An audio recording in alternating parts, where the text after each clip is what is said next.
So one of the really interesting things here in Jerusalem is Shabbat, Friday sundown to Saturday sundown. The city shuts down. Now, if you live in a small town in the Midwest or South, you're probably used to the town shutting down at like 6 p.m., and Mondays things aren't open, but you can still find places or drive a little ways. Not here. When it comes to Shabbat, the buses that run around the city will actually stop running at 3 o'clock. If you are not on that 3 o'clock bus and you need to be on a bus, you're stuck. You got to be on that bus before that because the bus is shut down. There are no more at that point, and you're on your own. The light rail trains, same kind of thing. They've got a set time, and then once Shabbat hits, everything shuts down. Now, there are some places you can find some stores open, but for the most part, if you're in the Jewish quarter or if you are in Jerusalem somewhere, the city shuts down. The restaurants close and don't open on Saturday. The buses are closed. The stores are closed. Everything's closed. Plus, you have no way to get there. The parking lots are closed. In fact, if you are in one of the secure lots, and that's how most of them are, if you're parked in a secure lot and you are not out before Shabbat starts, your car is locked in for the weekend. It's not coming out. It can make it a little bit interesting. So, what's the big deal with that? So, it actually comes from one of the Ten Commandments to honor the Sabbath. And part of what the country is they look to honor all 10 commandments along with a lot more. And so they enforce it really as a whole nation. It's especially strong here in Jerusalem because this is the most religious area of the country, but you will see it still in other parts. And you do see some very interesting ways that Shabbat is enforced.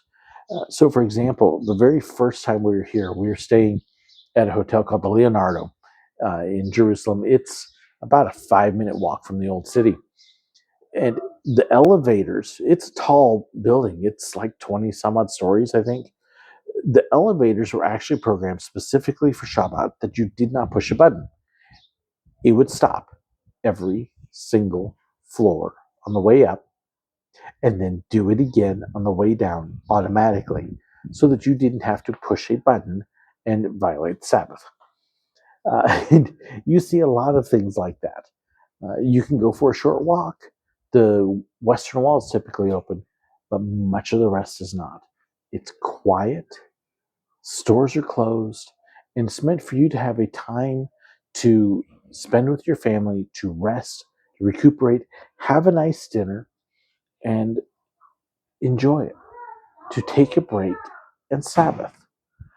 It's something that we as Americans don't do as often as we should, and we really should do it more.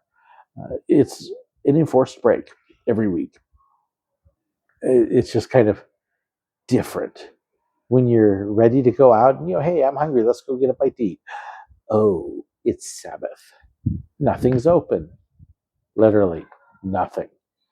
There's no trains. There's no people walking. It's just quiet. Well, maybe we'll pick up something at the store. It's not open. The banks aren't open. Nothing. The gas stations aren't open. So everything's shut down. It's interesting when you walk around the marketplace here in the old city. If you do decide to go out and take a walk, when you get over to the Christian quarter, the Muslim quarter, they will be open. The Muslim quarter shuts down on Fridays for their version. The Christian quarter shuts down on Sundays.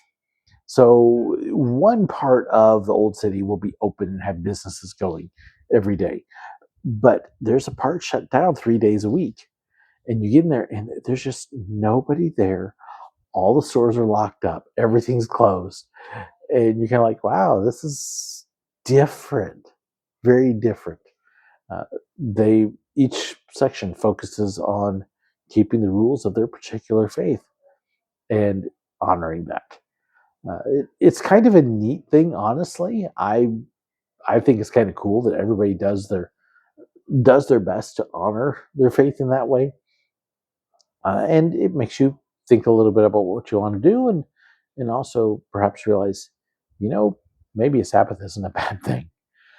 So there's one little difference about being in Jerusalem, in particular, being in Israel as a whole, but especially in Jerusalem. That's different than the U.S.